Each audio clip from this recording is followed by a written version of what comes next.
Yes, we are live now. Hello friends, this is Himanshi and welcome to Let's Learn. Discuss करेंगे राष्ट्रीय पाठ्यचर्या की रूपरेखा 2005 भाषा के परिप्रेक्ष्य में, यानी कि लैंग्वेज के बारे में एनसीएफ क्या कहता है या किस भाषा को कहाँ पढ़ाएं, इस बारे में एनसीएफ क्या कहता है तो डिस्कस करेंगे। ये हिंदी पेडागोजी का लास्ट चैप्टर होगा। ऑलमोस्ट सिलेबस जितना भी मेन है हम खत्म कर चुके हैं और 7 चैप्टर्स में एक मेगा टेस्ट टाइप रखेंगे इसके बाद मंडे को, या किसी और दिन बीच में रख लेंगे। इतने आप ये 7-8 वीडियोस हैं इसको रिवाइज कीजिए। आज प्लेलिस्ट में बना दूंगी। और अगर मैं बात करूं तो कल सैटरडे है, तो सैटरडे को सीरीज है अपनी सीटेट गाइड की, वो करेंगे और मंडे को कोई पेडागोजी का टॉपिक करेंगे। ठीक है बात। तो ये वाली सीरीज खत्म होती है, इसके बाद इंग्लिश पेडागोजी के चैप्टर्स भी मैं आपके साथ डिस्कस करूंगी। जो पेडागोजी है अपनी चाइल्ड साइकोलॉजी और ये सारी चीज़ें, उनको भी कंटिन्यू रखेंगे। तो स्टार्ट करेंगे आज का सेशन। एनसीएफ 2005 लैंग्वेज के बारे में और स्पेशली हिंदी के बारे में क्या कहता है, इस बारे में हम आज चर्चा करने वाले हैं। सभी को गुड इवनिंग, नमस्कार, राम राम, सत श्री अकाल, अस्सलाम वालेकुम, what ever you feel connected with. Start करेंगे आज का सेशन। एक बार मैं देख लेती हूँ आप लोग ज्वाइन कर पा रहे हैं तो कंटिन्यू करेंगे। जिन लोगों ने भी ये सेशंस ना देखे हों, 7-8 सेशन है, 7 चैप्टर हैं बेसिकली और एक प्रैक्टिस सेशन है, तो ये प्लेलिस्ट में ही जाकर के देख लीजिएगा। हिंदी पेडागोजी आप आउट ऑफ 15, 12, 13 आराम से ला पाएंगे, है ना। चलिए फिर एक बार आ जाइए। अनसीन पैसेज पे भी कर लेंगे किसी दिन डिस्कशन, कोई दिक्कत वाली बात नहीं है। कल बुक्स पे डिस्कशन करेंगे पहले तो सीटेट के लिए। ये एक बहुत बड़ी क्वेरी है आप लोगों की। आप बहुत सीरियस लग रहे हो। हाँ, एक्चुअली कुछ फैमिली में कुछ था तो मैं अभी गई थी और अभी आई हूँ, तो खैर करते हैं कंटिन्यू। अभी हो जाएगा, अभी डिस्कशन शुरू होगा, मेरा मूड अपने आप ठीक हो जाएगा, मुझे पता भी नहीं लगेगा, है। तो चलिए स्टार्ट करते हैं।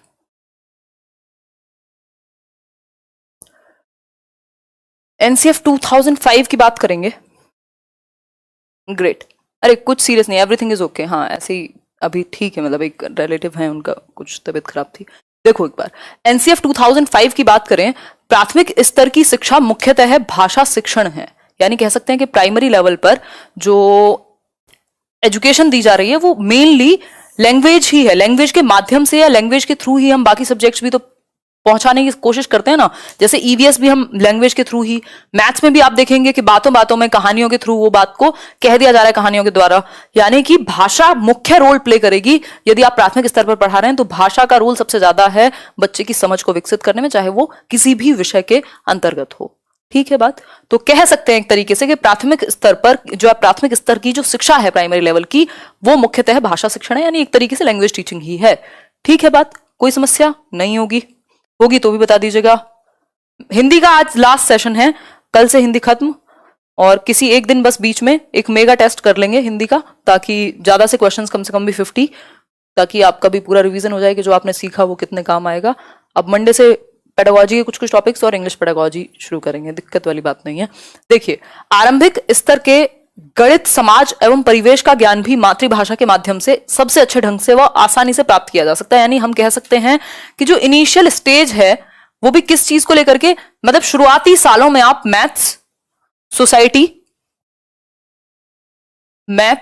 सोसाइटी और जो एनवायरमेंट है उसका ज्ञान भी भाषा के माध्यम से ही डिलीवर करते हैं। और स्पेशली इसमें भी मातृभाषा यानी मदर टंग का इस्तेमाल कीजिए, जो बच्चे के घर में बोली जाती है, जिससे वो सबसे ज्यादा स्वाभाविक रूप से यूज कर पाता है। ठीक है बात। तो सबसे अच्छे ढंग से हम मातृभाषा का प्रयोग करके प्राइमरी लेवल पर बच्चे को बाकी सब्जेक्ट्स की शिक्षा भी दे सकते हैं, मतलब उसको मातृभाषा से भी कनेक्टेड रखना है। ऐसा नहीं है कि उसकी अभिव्यक्ति को हम रोक देंगे, ये बात एनसीएफ कहेगा। ठीक। इनिशियल लेवल पे आरंभिक स्तर पर हम मातृभाषा का भी इस्तेमाल कर सकते हैं, ये बात है कुल मिला के। नेक्स्ट पॉइंट है प्राथमिक स्कूल में शिक्षण का माध्यम सीखने वाले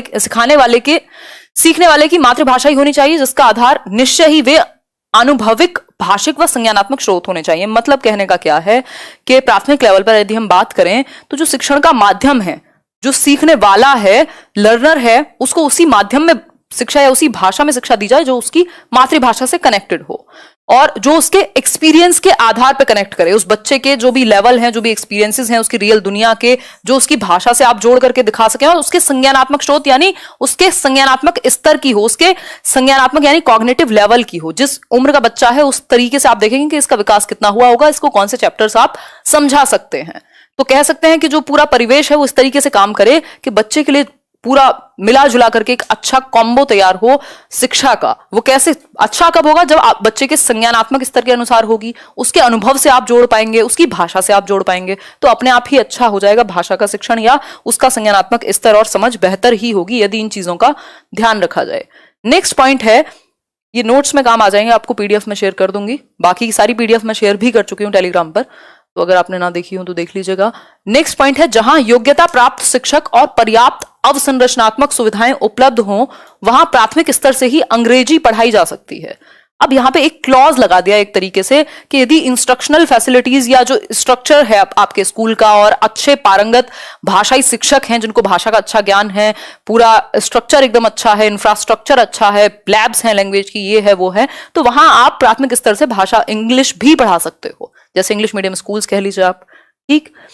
लेकिन प्रथम 1-2 साल तक, यानी जो इनिशियल 1-2 ईयर्स हैं, आप किस पे ज्यादा फोकस करोगे? अगर इंग्लिश भी पढ़ा रहे हो तो ओरल और ऑडियो लिंगुअल, यानी बेसिकली ओरल एक्सप्रेशन और ऑरल एबिलिटी पे, यानी सुनने श्रव्य कुशलता पर और बोलने की क्षमता उसकी विकसित हो, स्पेशली वो सामान्य बातचीत में ऐसी स्किल्स उसकी इंग्लिश की डेवलप हो कि सामान्य बातचीत को वो अच्छे से समझ सके। बात ठीक है यहां तक की? आगे बढ़ेंगे। नेक्स्ट पॉइंट है, मैं देख लेती हूं आप लोग क्या कर रहे हैं। बिल्कुल बफरिंग तो नहीं होनी चाहिए, यहां से तो चीजें क्लियर हैं, और ऐसे लाइक शेयर करके उत्साह बढ़ाओ थोड़ा, है आज वैसे ही थोड़ी सी एक एनर्जी की कमी नहीं है बस। अंग्रेजी की कक्षा में बच्चों को उनकी अपनी भाषा का प्रयोग करने से नहीं रोकना चाहिए, और शिक्षण ऐसी पाठ्य पुस्तक पर निर्भर होना चाहिए जो बच्चे की समझ के स्तर की हो, यानी किताब भी ऐसी इस्तेमाल कर रहे हैं आप, पुस्तक भी ऐसी है जो बच्चे के मनोवैज्ञानिक पक्षों को ध्यान में रख करके बनाई गई है, जैसे कि आजकल एनसीईआरटी बनाता है। और अपनी भाषा का प्रयोग तो उसको आप करने ही देंगे हर हालत में, बच्चे की जो मातृभाषा है उसको एक्सप्रेस करने से नहीं रोकते हम, स्पेशली प्राइमरी लेवल पे उसे। ये एक और पॉइंट है, 6th पॉइंट, यदि योग्य प्रशिक्षित शिक्षक उपलब्ध नहीं है तो अंग्रेजी प्राथमिक स्तर के बाद ही लाई जानी चाहिए, यानी कि अगर एबल टीचर्स नहीं है, प्रॉपर ट्रेन्ड टीचर्स नहीं है इंग्लिश के, तो हम क्या करें, प्राइमरी लेवल के बाद ही इंट्रोड्यूस करें, और उस तरह से पढ़ाएं कि बच्चा उससे जल्दी से जल्दी कनेक्ट कर सके। घर में बोली जाने वाली, दोस्तों के बीच व पड़ोस की भाषाओं तथा स्कूल में प्रयुक्त की जाने वाली भाषा के बीच के फासले को पाटने का भरपूर प्रयोग, जो एनसीएफ की मेन गाइडलाइन भी है कि भाई भाषा बेसिकली जो घर है बच्चे का, उसके जैसा माहौल उसको स्कूल में भी मिले, वो इतना ही कंफर्टेबल फील करे स्कूल में जितना वो घर में करता है। तो ये जो बीच का फासला है इसको पाटने का पूरा प्रयास किया जाए कि जैसा माहौल पड़ोस में है, आसपास में है, इन सब चीजों को बेसिकली गैप को फिल किया जाए, वो उतना ही कंफर्टेबल फील करे जितना वो बाकी बाहर के एनवायरमेंट में करता है। आगे बढ़ेंगे। नेक्स्ट पॉइंट है, कुछ पॉइंट्स हैं, आई थिंक 13 पॉइंट्स हैं इसमें। नेक्स्ट पॉइंट है 8, बहुत बढ़िया, पेंगुइन दीपिका कह रही है नाम लेने को जो कहेगा हम सब मिलके उसका नाम लेंगे, बहुत बढ़िया यार, सही है, कुछ एलर्जी जैसा हो गया शायद। देखो, अंग्रेजी माध्यम स्कूलों में भी मातृभाषा का एक माध्यम के रूप में प्रयोग होना चाहिए, यानी कि जो इंग्लिश मीडियम स्कूल्स हैं, ऐसा नहीं है कि वहां आप बिल्कुल मदर टंग का इस्तेमाल ही ना करें, वहां पर भी मदर टंग का इस्तेमाल करने की आजादी हो, और शिक्षार्थी को एक माध्यम से दूसरे माध्यम में जाने की छूट हो कि भाई ठीक है, अगर ये मीडियम ऑप्ट करना है तो मैं लैंग्वेज का मीडियम चेंज कर सकता हूं, कोई दिक्कत नहीं है, जिसमें वो कंफर्टेबल हो। तो ये एक बेसिक बात हो गई। आगे बढ़ेंगे। नेक्स्ट पॉइंट है, मातृभाषा का प्रयोग शिक्षा के उच्च स्तरों तक जारी रहना चाहिए, क्योंकि मातृभाषा या आसपास की भाषा में उच्च दक्षता का स्तर बेहतर संज्ञानात्मक विकास, यानी अगर मातृभाषा में आप उच्च शिक्षा भी ले पा रहे हैं तो क्या होगा, आपका जो संज्ञानात्मक विकास है, जो हमारा इंटेलेक्चुअल डेवलपमेंट या कॉग्निटिव डेवलपमेंट है, जो अंतर्वैयक्तिक संवाद कुशलता है, जो डिबेट है या इंटरपर्सनल जो स्किल्स है हमारी लैंग्वेज की, वो भी बेहतर होंगी। क्यों? क्योंकि आप स्वाभाविक रूप से उस भाषा में अच्छे से प्रदर्शित कर सकते हैं अपने आप को, जैसे हिंदी हो सकती है या कोई भी जो भी मातृभाषा हो। नेक्स्ट पॉइंट है आपका, पाठ्यचर्या निर्माताओं, यानी जो करिकुलम मेकर्स हैं, जो करिकुलम प्लान करते हैं, पाठ्य पुस्तक लेखक, जो टेक्स्ट बुक लिखते हैं, राइटर्स, और शिक्षक, तीनों ही इंपॉर्टेंट हैं बहुत ज्यादा। भाई करिकुलम, आपकी टेक्स्ट बुक के राइटर्स और टीचर्स, इन सबको मिलकर प्रयास करना है कि विभिन्न भाषाओं और विषयों के बीच संपर्क सूत्र बना पाए, यानी जिसको हम कहते हैं ना लैंग्वेज अक्रॉस करिकुलम या इंटीग्रेटेड लैंग्वेज की हम बात करते हैं, यानी एक नेटवर्क स्थापित कर पाए जो आपकी भाषा है, क्योंकि आप भाषा के माध्यम से ही बाकी विषय भी सीख रहे हैं और उन विषयों को सीखते समय आप भाषा भी सीख रहे हैं, तो सारे आपस में इंटरकनेक्टेड हैं। तो इस तरीके का करिकुलम, इस तरीके की बुक्स, इस तरीके की टीचिंग मेथोडोलॉजी होनी चाहिए कि एक सब्जेक्ट से दूसरे सब्जेक्ट को कनेक्ट किया जा सके भाषा के माध्यम से, जैसा हम कई बार करते हैं। ठीक है बात, तो इस चीज का भी प्रयास किया जाना चाहिए।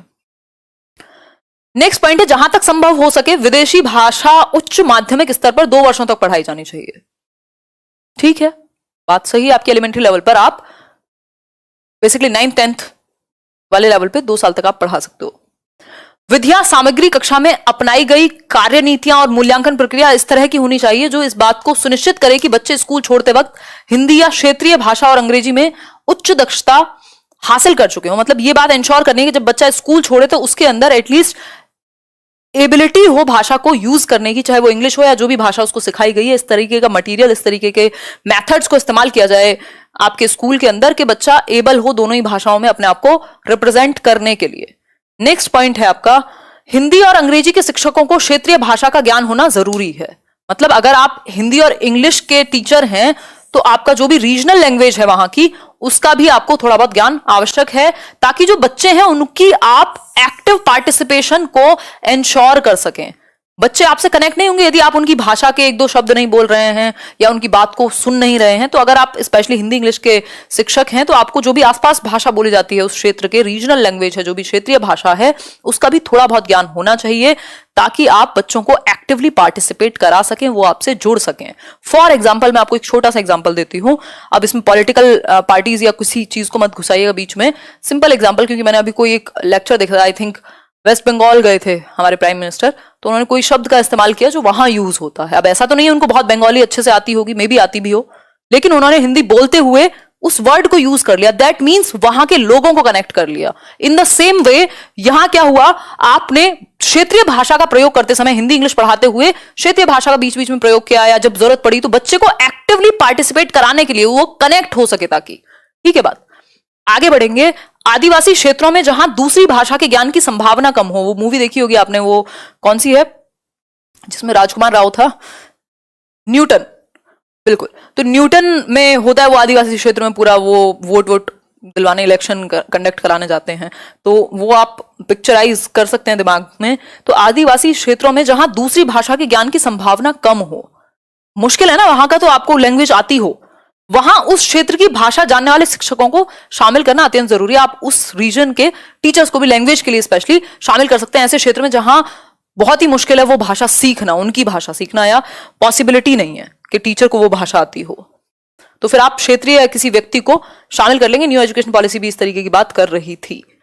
नेक्स्ट पॉइंट है, भाषा शिक्षण के मामले में संपूर्णतावादी, ये बहुत अच्छा है, होलिस्टिक या होल लैंग्वेज का जो मॉडल है, यानी संपूर्णतावादी रुख अपनाने की जरूरत है कि हम भाषा से विषयों को भी, ज्ञान को भी, सौंदर्य को भी, रस को भी, हर चीज को हम कनेक्ट कर पाए, रिलेट कर पाए।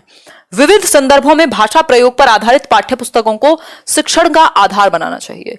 यानी हम कह सकते हैं कि अलग अलग कॉन्टेक्स्ट में लैंग्वेज बुक्स लिखी जाती हैं लैंग्वेज की, तो वो अलग अलग कॉन्टेक्स्ट में, मान लीजिए कोई डिबेट के टर्म में लिखी हुई है, कोई किसी ऐसे है के बारे में है, कोई किसी की जीवनी के बारे में है, तो उस तरीके की जो बुक्स हैं उनको भी इंक्लूड किया जाए, ताकि बच्चा अलग अलग संदर्भ में, अलग अलग कॉन्टेक्स्ट में भाषा का इस्तेमाल बेहतर सीख पाए। ये आज के लिए होगा होपफुली, तो लास्ट पॉइंट होना चाहिए। अच्छा, कुछ क्वेश्चंस होंगे, 2 और लास्ट पॉइंट हैं, फिर हम कुछ क्वेश्चंस करेंगे। देखिए एक बार,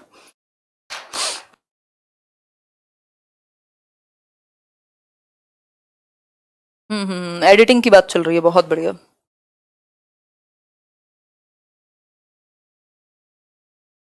अगर किसी को थोड़ी सी भी इंग्लिश आती है तो यहाँ के अलावा बेस्ट सीडीपी कहीं नहीं पढ़ाई जाती है। बहुत बढ़िया केदारमल जी, और हिंदी में भी करा देंगे यार, एक सीरीज हिंदी की चला देंगे, सीडीपी पूरा सीटेट खत्म करा देंगे, या जो मेन थियरीज हैं प्योर हिंदी में करा देंगे। और बताओ क्यों दुखी रहते हो?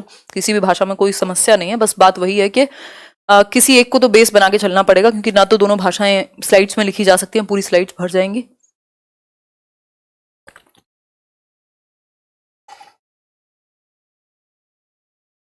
सही बात है प्रकाश जी। खैर आ जाओ, कौन है ये व्यक्ति मानस जिसने सबको दुखी किया हुआ है? चलिए आगे आते हैं, कंटिन्यू करते हैं। पढ़ने की आदत को प्रोत्साहित करने के लिए है जरूरी है कि प्रत्येक स्कूल में अच्छे पुस्तकालय हो। बेसिकली अगर आपको रीइंफोर्स करना है कि रीडिंग हैबिट्स बच्चे में डेवलप हो, तो उसके लिए लाइब्रेरीज हो अच्छी, सुंदर, सस्ती, टिकाऊ, मतलब एट्रैक्टिव कह सकते हो एक तरीके से, जहां बच्चों को अपने पाठ्यक्रम के अलावा, सिर्फ सिलेबस ही नहीं, उसके अलावा बहुत सारा मटेरियल है, बहुत सारी नॉवेल्स हो सकती हैं, कुछ चिल्ड्रन लिटरेचर हो सकता है, पढ़ने व लिखने का भरपूर अवसर मिले। मुझे याद है जब हमारे स्कूल में नई नई लाइब्रेरी खुली थी, मैं बुलंदशहर में थी, तब हम इतने एक्साइटेड थे जिसकी हद नहीं है, रोज जाके कहीं बैठ जाते थे और बुक्स निकलवाते थे, और ऐसे यारी दोस्ती हो गई थी मेरी मैम से, उनसे अभी भी है, अब तो उनके बच्चे भी हो गए हैं। तो मेरे को याद है जब मतलब वो एडमिट कार्ड होता है, फाइनली निकलवाना होता है, तो वो सब जगह से क्लियरेंस चाहिए होता है। जैसे अपनी यारी दोस्ती थी, मैंने 3-4 लोगों का और करवाया था। खैर ये तो हो गई मजाक की बात। भाषा सीखने व सिखाने के तरीकों के क्षेत्र में छोटी छोटी शोध परियोजनाओं को बढ़ावा दिया जाना चाहिए। मतलब आपको लैंग्वेज सिखाने के जो तरीके हैं, छोटी छोटी रिसर्च, कोई भी फंडे लेकर के आ रहा है, उन सब चीजों को प्रोत्साहन मिले कि ऐसे भी पढ़ाया जा सकता है। अच्छा, ये कुछ एक रिसर्च आई है, ये कोई पेपर आया है, इसके बारे में भी आपको पता हो एज अ टीचर, ताकि आप उसको यूज कर पाए कि ये भी तकनीक है भाषा को सिखाने की। अब 4-5 क्वेश्चंस करेंगे और आप थोड़ा सा ध्यान देने की कृपा करेंगे, क्योंकि आज थोड़ी एनर्जी और मन डाउन है। बताइए।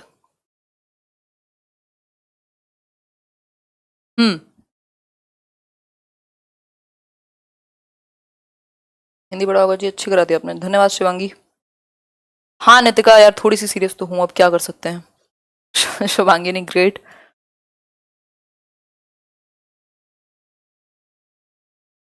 चलिए फिर आगे आ जाओ, बताओ एक बार आंसर क्या होगा फटाफट से। फर्स्ट का बी होगा, मतलब विद्यार्थी का सर्वांगीण विकास। क्वेश्चन पढ़ो एक बार।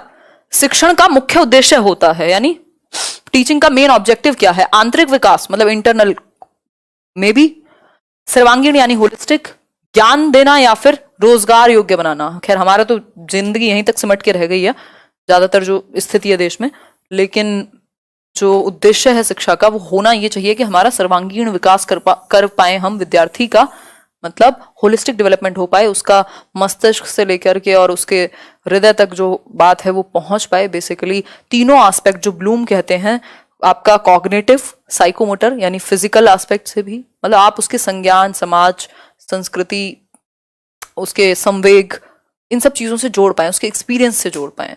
बाकी ब्लूम कहते हैं संज्ञानात्मक एक टाइप है, एक गत्यात्मक पक्ष है और दूसरा अफेक्टिव, यानी उसके हैंड, हार्ट और हेड से हम शिक्षा को जोड़ पाए। आगे बढ़ेंगे। नेक्स्ट क्वेश्चन है, भाषा अध्ययन करना और भाषा के विषय में सीखना, यानी आप लैंग्वेज को स्टडी कर रहे हो और लैंग्वेज के बारे में स्टडी कर रहे हो, क्या ये दोनों चीजें सेम हैं? तो दो भिन्न भिन्न संकल्पनाएं हैं, विपरीतार्थक हैं, भाषा का भाग नहीं है या सर्वाधिक महत्वपूर्ण हिस्सा है। ध्यान से पढ़िएगा क्वेश्चन को, फिर आंसर कीजिएगा। करा देंगे सीडीपी भी हिंदी में, क्यों टेंशन लेते हो इतनी, कहां जाओगे इतनी टेंशन लेके? सीटेट से कहो एग्जाम कराए, सब कराया जाएगा। हाँ पढ़ सकते हैं केवीएस वाले, इसमें कोई दिक्कत नहीं है। 2800 लोग देख रहे हैं, 2200 लोगों ने लाइक किया है, इक्वेशन तो बराबर रखा करो। है? देखो एक बार, भाषा अध्ययन करना और भाषा के विषय में सीखना दो भिन्न भिन्न संकल्पनाएं हैं, दो डिफरेंट कॉन्सेप्ट्स हैं, दो डिफरेंट बातें हैं। क्यों? क्योंकि जब आप भाषा अध्ययन करना, मतलब आप भाषा सीख रहे हैं, बच्चा भाषा सीखेगा स्कूल में, लेकिन भाषा के विषय में सीखना यानी कि ये कहां से जन्म हुआ इस भाषा का, इसमें कितनी चीजें हैं, क्या रूल्स हैं, तो फिर आप लिंग्विस्ट बन रहे हैं, भाषाविद बन रहे हैं, तो वो एक डिफरेंट चीज है। अध्ययन करना एक डिफरेंट चीज है और भाषा के बारे में अध्ययन करना एक डिफरेंट चीज है। ठीक है बात? आगे बढ़ेंगे। निम्नलिखित में अधिगम की विधि है, यानी कि लर्निंग का एक मेथड है, कौन सा बताओ? पहला ऑप्शन है प्रयोग करके सीखना, दूसरा है अवलोकन विधि, तीसरा है अधिगम व सामूहिक विधि, और लास्ट वन इज योर उपयुक्त सभी। बताइए एक बार, अधिगम मतलब लर्निंग का मेथड कौन सा है, बताइए। डी ऑप्शन, मतलब उपयुक्त सभी, यानी प्रयोग करके, बिल्कुल ठीक बात है, एक्सपेरिमेंट करके सीखेगा, ऑब्जर्व करके सीखेगा, ग्रुप में भी बच्चा सीखेगा, बात सही है, तो यानी सारी बातें सही हैं, सभी के थ्रू सीखा जा सकता है। आगे बढ़ेंगे। नेक्स्ट है क्वेश्चन नंबर 4। उच्च प्राथमिक स्तर के विद्यालय में एक भाषा शिक्षक में विद्यार्थी को कौन सी बात प्रभावी प्रतीत होती है? मतलब आप एक एलिमेंट्री लेवल के टीचर हैं, यानी कि 6th to 8th वाले, भाषा शिक्षक के रूप में आपकी कौन सी बात जो है प्रभावी प्रतीत होगी? आपकी अभिव्यक्ति, आपका पूर्ण व्यक्तित्व, या फिर आपकी भाषा या आपकी रुचि? क्वेश्चन को ध्यान से पढ़िएगा, नहीं तो गलतियां खूब होंगी इसमें, और कर भी रहे हैं आप। बच्चा नहीं है ये, शिक्षक की बात हो रही है सरकार। देखिए एक बार, उच्च प्राथमिक स्तर के विद्यालय में एक भाषा शिक्षक में विद्यार्थी को कौन सी बात प्रभावी प्रतीत होनी चाहिए, यानी आप एक स्टूडेंट हैं, आप अपने टीचर में किस बात को इफेक्टिव मानेंगे? तो ओवरऑल व्यक्तित्व, पर्सनैलिटी क्या है। ये नहीं है कि कह दिया कि नहीं ये तो हम तो ऐसे ही हैं, कोई बात नहीं है, ऐसे नहीं चलेगा। तो पर्सनैलिटी, ओवरऑल जो पर्सनैलिटी आपकी, वो प्रभावित करेगी बच्चे को। सिर्फ अभिव्यक्ति नहीं, सिर्फ भाषा नहीं, सिर्फ रुचि नहीं, ओवरऑल ये सारी चीजें ऑटोमेटिकली आपकी पर्सनैलिटी में इंक्लूड हो जाएंगी, और आपकी क्या वैल्यूज हैं, क्या मॉरल्स हैं। बेसिकली स्टूडेंट टीचर रिलेशनशिप एक डिफरेंट चीज है। ये ऐसा नहीं है कि यहाँ सिर्फ कोई विनिमय हो रहा हो कि भैया आपने ये चीज ली, हमने खरीदी, और ये वो वाला एक्सचेंज नहीं है जो टीचर स्टूडेंट रिलेशनशिप है ना। ये एक डिफरेंट अंडरस्टैंडिंग है। फीस तो आप स्कूल में भी दे रहे हैं, लेकिन इसका मतलब ये नहीं है कि आप टीचर को उस तरीके से देख रहे हैं। तो एक डिफरेंट रिलेशनशिप है, तभी नॉलेज ट्रांसफर हो पाएगी। आगे बढ़ेंगे। उच्च प्राथमिक स्तर के विद्यार्थियों के भाषा विकास में योगदान दे सकता है। कैसे उच्च प्राथमिक स्तर यानी 6th to 8th का जो लेवल है बच्चों का भाषा का, वो बेहतर हो? परिवार में होने वाली परस्पर बातचीत से, गृह कार्य पर व्यय किए जाने वाले समय से, विविध भाषा प्रयोग, या कुछ भी पाठ पढ़ाने की आवश्यकता ही नहीं है। आंसर कीजिए, आसान क्वेश्चन है ये तो। क्या हुआ, कौन रो रहा है ये? ज्योति गौतम, क्या हुआ, कैसे दुखी हो? गौरी मीना भी रो रही है, क्या हो गया गौरी मीना? अच्छा गलत हो गया होगा, कोई बात नहीं। ये आकांक्षा धन्यवाद, we all are best. 5th का सी, बिल्कुल विविध भाषा या विविध संदर्भ में भाषा प्रयोग बेस्ट रहता है। ये मैंने आपके साथ डिस्कस किया है। अब अगर परिवार के संदर्भ में हो तो परिवार की जैसी बात, गृह कार्य की बात है तो गृह कार्य के रूप में वो अपना काम करे, कुछ पढ़ाने की आवश्यकता ही नहीं है, ये तो गलत बात हो गई, है ना। तो जैसी स्थिति हो, जिस संदर्भ में आप हो, जिस माहौल में आप हो, वैसे आप अडेप्ट कर पाए भाषा को या अपने विचारों को, है ना। क्योंकि अगर ज्यादा दोस्तों को आप ज्ञान देके देखिए, आप क्या मैं देके देखूं, तो लेक्चर सामने से इतनी तेज का आएगा कि आपको लगेगा यार गलती हो गई, सॉरी भाई, है ना, माफ करो। तो ये एक बेसिक बात है। इसके अलावा अगर मैं बात करूं तो ये आप टेलीग्राम पे ये सारे पीडीएफ 7 के 7 सेशंस के 8 सेशंस हुए हैं वैसे अब तक हिंदी पेडागोजी के। एक मेगा टेस्ट और होगा। ये सीरीज हमारी खत्म होती है, चैप्टर्स सारे खत्म होते हैं, जितना भी काम की चीजें थी, इवन मैंने कुछ ज्यादा ही कराया, आपको कम नहीं कराया। तो आप प्रैक्टिस कीजिए हिंदी पेडागोजी की भी आराम से। हम सीडीपी खत्म कर चुके हैं, हम ईवीएस खत्म कर चुके हैं, हिंदी भी खत्म कर चुके हैं, इंग्लिश के 4-5 चैप्टर हुए हैं, उसके आगे मैं कराऊंगी नेक्स्ट वीक से। और इसके अलावा अगर मैं बात करूं तो मैं अनअकैडमी पे भी एजुकेटर हूं और वहाँ भी कुछ डिस्कशंस होते रहते हैं, और कुछ क्या कई सारी फ्री क्लासेस चल रही हैं, वो एक बार मैं टाइम शेयर कर देती हूँ। और एक और छोटा सा अपडेट है, एक तो इस संडे एक फुल टेस्ट है सीटेट का, और उसका लिंक आपको डिस्क्रिप्शन में मिल जाएगा। आई थिंक कुछ प्राइज वगैरह भी हैं, 1st, 2nd, 3rd, या इवन 50 टॉप 50 भी जो रहेंगे उनके लिए भी। तो वो एक बार आप डिस्क्रिप्शन बॉक्स में लिंक चेक कर लीजिएगा, टेलीग्राम पे भी मैं शेयर कर दूंगी। कंप्लीट 150 नंबर का टेस्ट है जो आप अनअकैडमी की लर्निंग ऐप में जाकर के डाउनलोड करके दे पाएंगे, प्रॉपर जैसे सीटेट का होता है उसी तरीके से। इसके अलावा मेरी कुछ स्पेशल क्लासेस भी चल रही हैं जो कि फ्री होती हैं सभी के लिए। 5 बजे डेली मैशअप प्रैक्टिस चल रही है। एक मैशअप का मतलब है यहाँ के मिक्स्ड अप सब्जेक्ट्स हैं, यानी सभी सब्जेक्ट्स को मिला करके लाइव क्विज का ऑप्शन होता है। लाइव क्विज नहीं, क्या कहते हैं उसको, पोल का, जिसमें आप अपने आंसर साथ के साथ मार्क कर सकते हैं। आज बहुत अच्छा डिस्कशन हुआ। कल एक सेशन है 5 बजे, इसमें जरूर आइएगा। सारे कल वाले जो क्वेश्चंस होंगे वो बिल्कुल भी प्रीवियस ईयर नहीं होगा, एकदम प्रैक्टिस जिस तरह से पेपर आता है उस तरीके से डिस्कशन करेंगे। 5 PM, और इसके अलावा 3:30 भी एक सेशन है, ये भी सभी देख सकते हैं, स्पेशल क्लास है ये दोनों। 3:30 भी एक सेशन है अनसीन पैसेज पर। आज इंग्लिश का किया था, कल हिंदी का करेंगे। ये फ्री हैं दोनों सेशंस, मतलब कोई इसमें चार्जेबल नहीं है, तो आप सभी ज्वाइन कर सकते हैं। ये भी लिंक मैं टेलीग्राम पे शेयर कर दूंगी। तो यही एक बात है। टेस्ट सीरीज क्या फुल लेंथ टेस्ट है एक सीटेट का, उसका भी लिंक मिल जाएगा। सभी उसको अटेम्प्ट कर सकते हैं, ऐसा कुछ नहीं है। वो भी मतलब उसके लिए भी सब्सक्रिप्शन नहीं चाहिए। बाकी अनअकैडमी पे सारी क्लासेस लाइव होती ही हैं और अलग अलग एजुकेटर्स के द्वारा। अगर आप अनअकैडमी ज्वाइन कर रहे हैं तो ये let's learn referral code use कर लीजिएगा बस। सिंपल बात, इतनी ही बात है आज के लिए। और कोई आपका समस्या हो, कोई सवाल सुझाव, मन में कुछ बात हो तो आप कमेंट करके बता ही दीजिएगा। आज के लिए इतना ही। बिल्कुल, आपको भी हैप्पी नवरात्रि इन एडवांस। कल से नवरात्रि है, थोड़ा स्पेशल करा दीजिए। आप व्रत का खाना मिलेगा आपको कल से। हाँ, मजाक कर रही हूँ, खैर कोई बात नहीं। और ma'am your sense of humour is really nice. खैर योगेश, आज तो आप मजाक ही उड़ा रहे हो, आजकल पीजे मार के जी रही हूँ मैं, जिंदगी मेरी पीछे पे ही चल रही है, बट कोई बात नहीं, ठीक है।